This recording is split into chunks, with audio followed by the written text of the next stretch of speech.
Verbal Graffiti with Grant Cotter.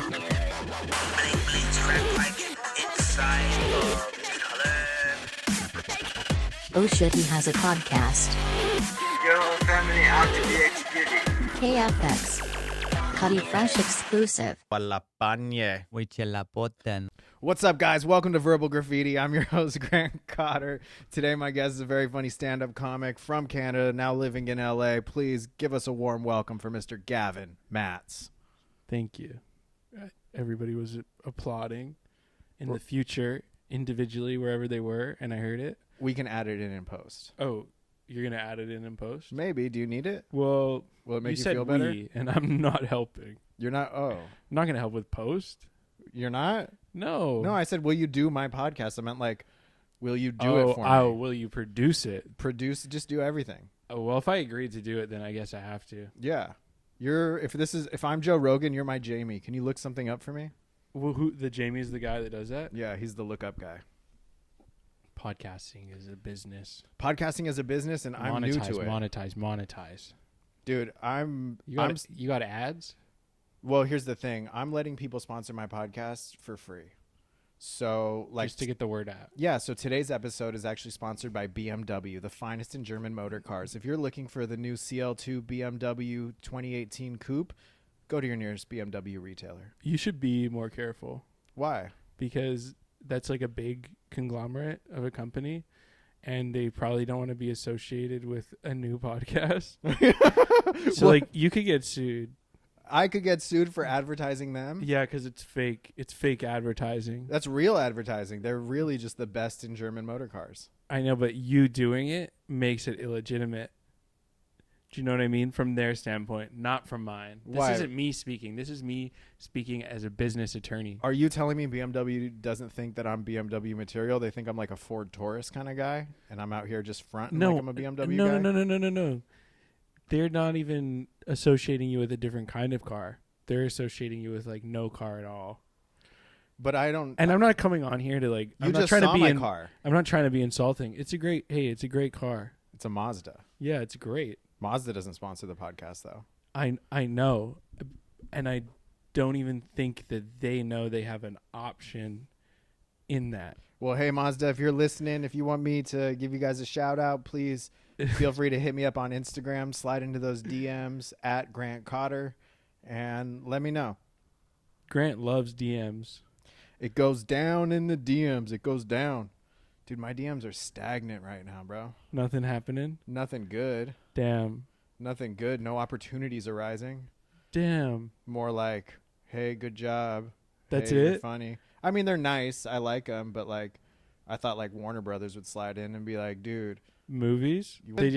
Warner Bros. DMs you and it's just movies? I don't care which one of the Warner Brothers. Yeah. It could be Mike. It could be Todd. Oh, you don't want it to be Todd. What? Todd Warner? Yeah. Got me too. No. Yeah. Damn. Sucks. They're icing everybody out. Dude, so what else is going on? Well, what else is going on in the world? We got some news articles that we think we should discuss. Do you have a song that plays before that? Like, news? Would you sing it? No. Just give me like a good news soundbite that I can cut up and I'll put it before it. This week on Verbal Graffiti. News. News. All right, so this week in the news, Meth Gators. Tennessee police warn that flushing drugs could create hyper-aggressive alligators. Scientists are saying this isn't true, but local people in Tennessee are saying, you don't know what we've seen. Uh-huh. First of all, who's flushing their meth down the toilet? I don't know a lot of people that have done meth, but it's very... Everybody on the cop show. When the cops are around... I guess, yeah, if you're about to get busted... You toilet your drugs. Yeah, you gotta part ways with them. Maybe it's not so much that the people, by flushing their drugs are down, are creating these meth gators, but it's like just police being around in general. Well, I think it's more just like people on meth seeing regular gators are probably reporting that the gators are also on meth too. Oh, but they probably riled the gators up a bit. Dude, if you're on meth, you can ride a gator like a skateboard. No, I'm saying rile. Rile? Like you get them, you fuck they, with them with a stick? Bugged them a bit. Dude, there was this... I know, I've never done meth. Have you? I don't think so. Not Really? on purpose. Not on purpose, but you I think mean, you have one time? I mean, I definitely probably did like shady coke back in the day. You know, there Yeah, could have been meth in it. I did some Molly once. It was pretty crazy. Like I thought I was gonna die. You never know like what's in that stuff. You just are like, oh, dude, there's a Buddha stamped on it. It's got to be good for you. Yeah, you're like, oh, my best friend gave this to me. Yeah, he wasn't trying to save $1 and give me some shitty fucking ecstasy. There was this guy who lived in the apartment below me when I was in college. His name was Jack, and he worked at a pet store.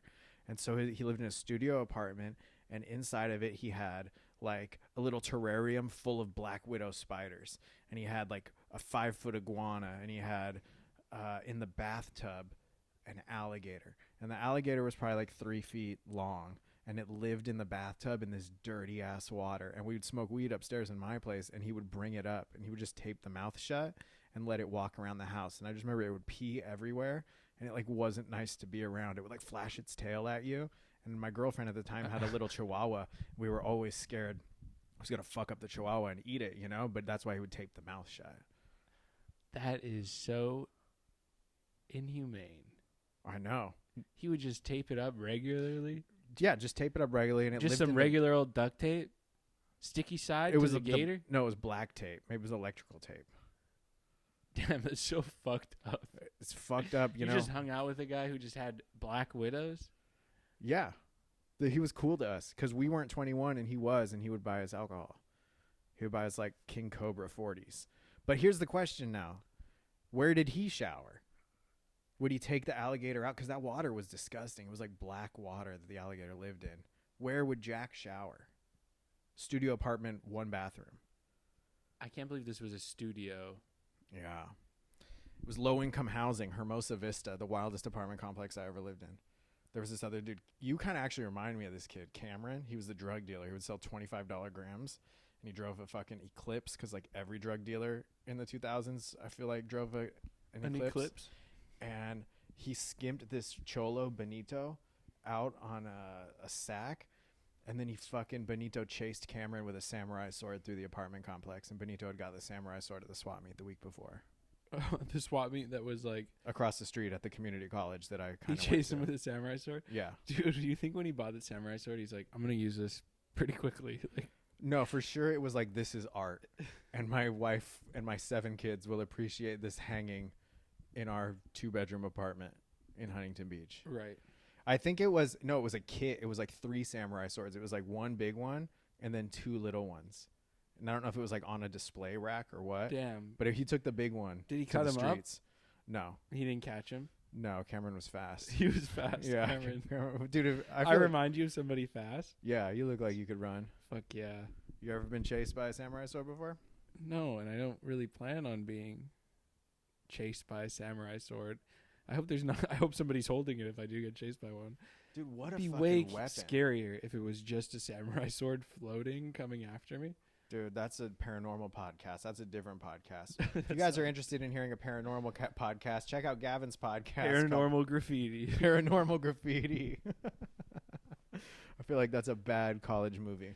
Dude, there's like wild people that you just don't hear about that just own alligators in their bathtubs. Dude, fucking Jack, bro. There are way too many people alive. That's why people go crazy and just have gators. Dude, we need to chill on having kids. How did he get the gators? A swap meet? No, so he worked at the pet store, and I don't know exactly, but I imagine like somebody else had it and like just took it to the pet store and was like, I can't deal with this. And Jack was like, I got a home. I love the fact that somebody thought they could have a gator as a pet and then they were too stressed.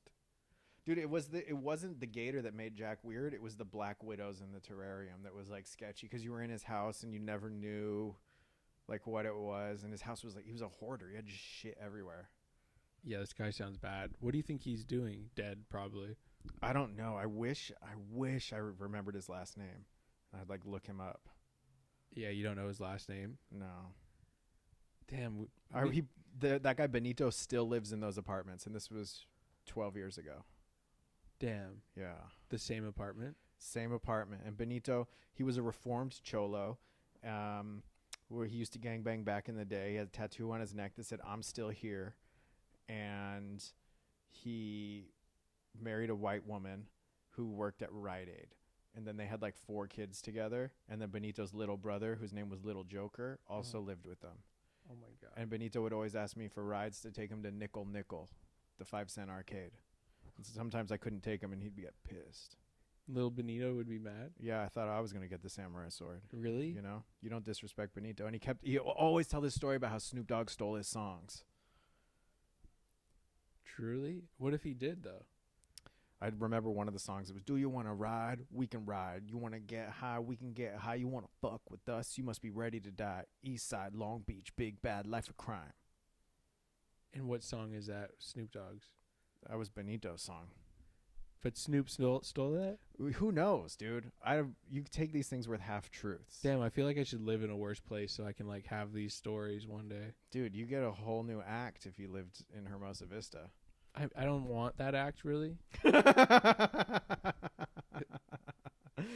Dude, but good podcast stories. There's this thing going around that a lot of comics are doing in LA, and I'm sure you've seen it on Facebook. It's this magazine. It's called Voyage LA. Right. Not sure what it is. Somebody submitted me to get an article written. And I thought, I got the email. I go, wow, that's super cool. They want to write something on me. I go, for sure. And then they just sent me a link, and they were like, do it yourself. You write it, and we publish it. And I was like, that seems kind of fake. You know, I thought you wanted to interview me and get to know me, not have me write an article about myself that you post. So when they sent it to me, the questions were not personalized in any way. And it was like I was a business. It was like any hardships in opening your operation and weirdly worded questions. So I wrote the most crazy asinine shit I could think of as my life story. And I sent it to them, and I thought, I'm never going to hear back. And they emailed me, and they were like, we love it. Great job. We'll let you know when it's live. Did you lie? Every word of it is a fucking lie. And it's so crazy, and I'm almost scared that this will be on the internet because I don't want to, I don't know. I don't want people to see this and then I get in trouble for something, you know? So here's what it is. None of it is true. None of it is true, okay? I mean, it's true that, like, yeah, my name's Grant Cotter and I do stand-up comedy, but... Then why would you ever get in trouble? It's so funny because I see people post those all the time, and I'm like, come on. Dude, they write so much about themselves. I looked at one at this, like, open mic comic, and I was like, first of all, how did he get it? And, okay, here's the first question. Can you briefly walk us through your story? How did you start, and how did you get to where you are today? You can include as little or as much details as you'd like. And I wrote, I was born in London, England, but it all started for me in the Poconos in Pennsylvania. My parents were Dutch Cuban Quakers living in an artesian co-op, a small farming community with a nightly seance. We didn't have electricity, and we only wore yellow so our auras shine bright. When I was 8, my parents were excommunicated because my father got me a Nintendo Game Boy in order to help me with my panic attacks. My father took the excommunication hard, so he left and started his own artesian co-op somewhere in Texas. My mother was fed up of the simple life and took me to California so she could pursue her dream of me becoming a famous actor. We moved to LA and I booked my first child acting job on the hit show Boy Meets World. I played a troubled youth who smoked marijuana. Being an actor in LA costs a lot of money, so my mother had to hustle for extra income. She started selling Cutco knives door to door. She would take me with her to get sympathy sales. We would drive to rich neighborhoods like Bel Air and some parts of Koreatown, going door to door holding butcher knives and paring knives while asking the nice people to give us money. Times were tough and my mom had to go away for a little while, and that's when I met Lenny. Lenny became my mentor. He was a truck driver who my mom met at a knife show in Van Nuys. Lenny took me to my first comedy show at the Laugh Factory when I was 10 years old. I got to see Rodney Dangerfield perform in his pajamas and Richard Pryor perform in his wheelchair. Seeing those two guys make a room full of people laugh while wearing their night clothes and sitting down sparked something in my young mind. I needed to talk and get paid for it. From then on, I was a student of comedy. Every day after school, I would go home and watch comedy VHS cassettes. You know, the classics. 3 Ninjas, Knuckle Up, Die Hard 3 with a Vengeance, and Moonwalker. I would study the funny parts and recreate them with my own twists Saturday evenings at church for the newcomers. Flash forward some years, I'm illegally going to college at USC. My friend Paul had a full-ride scholarship, and I lived in his dorm room with him. We would go to class, and I enjoyed studying things like third-party microeconomics, PE, and stand-up comedy. And that was my answer to the first question. Oh my God. None of that is true, and they are going to publish it like that is my bio. I cannot wait because everybody puts it on Instagram and then they do the swipe through. Oh, yeah. So you have to do that and be like, thank you so much, Voyage LA. Like, oh, I'm going to fucking thank them. I'm going to tell everybody to read it. I'm going to send it to my family. I'm about to fucking buy sponsored ads on Facebook for my Voyage LA article. I'll pay $1 a click. I don't give a fuck. I'll go bankrupt. I need people to know that I had a nightly seance as a child. you saw them perform in their night clothes. Well, dude, because the Laugh Factory's always got such a fucking crazy mythology, you know, like what is true and what isn't true.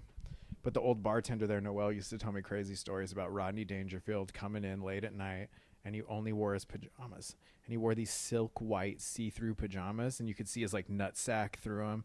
At one time, he legit had surgery on his head and like came into the Laugh Factory to do a set that night while his head was all bandaged up.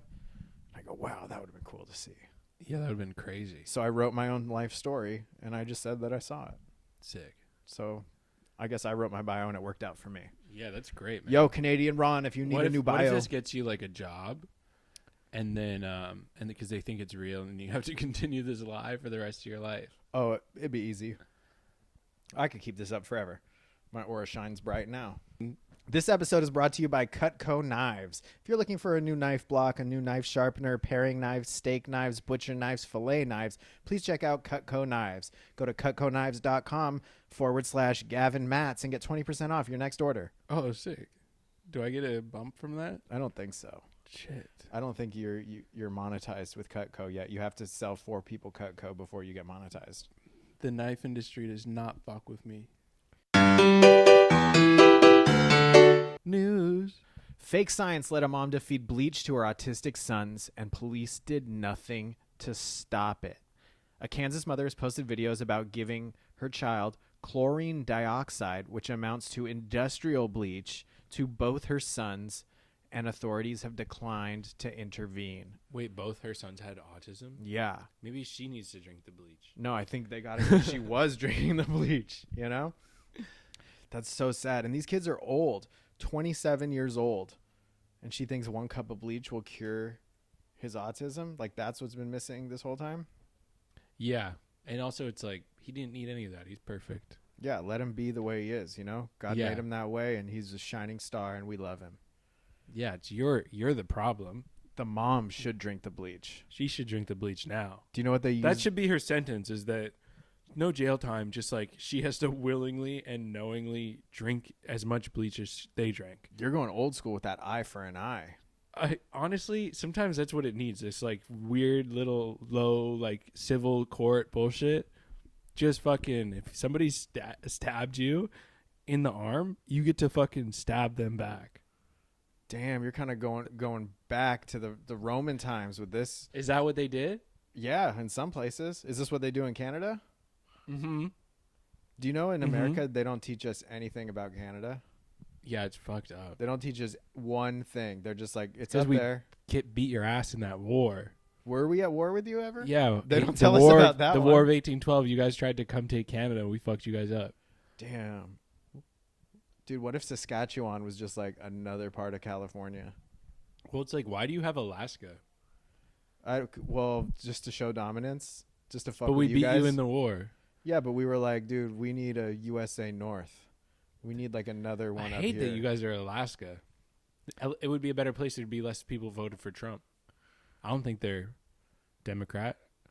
I don't think Alaska's anything, and I particularly don't count Alaska.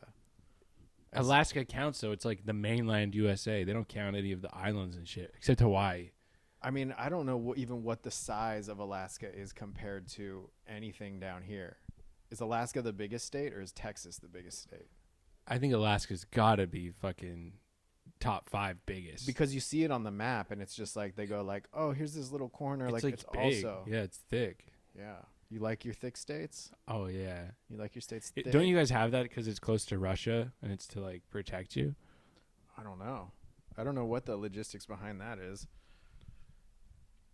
I don't know why, but I love Alaska from that Sandra Bullock movie with Chris Pine.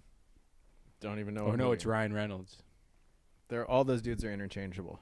They are. Chris Pine, Ryan but they're Reynolds. all great in their own way. Yeah. There's 2 actors that I always get confused, like Josh Duhamel. Like, Right. And And who's the other guy? Timothy Oliphant. Oliphant. They're the exact same person. You know, one's in Transformers and one's in Deadwood. Yeah. There's always somebody like that where you're like, if the other one didn't exist, the one would be so famous. There's another one. There's a Chris Pine, and there's and the guy who played Cyclops in X-Men.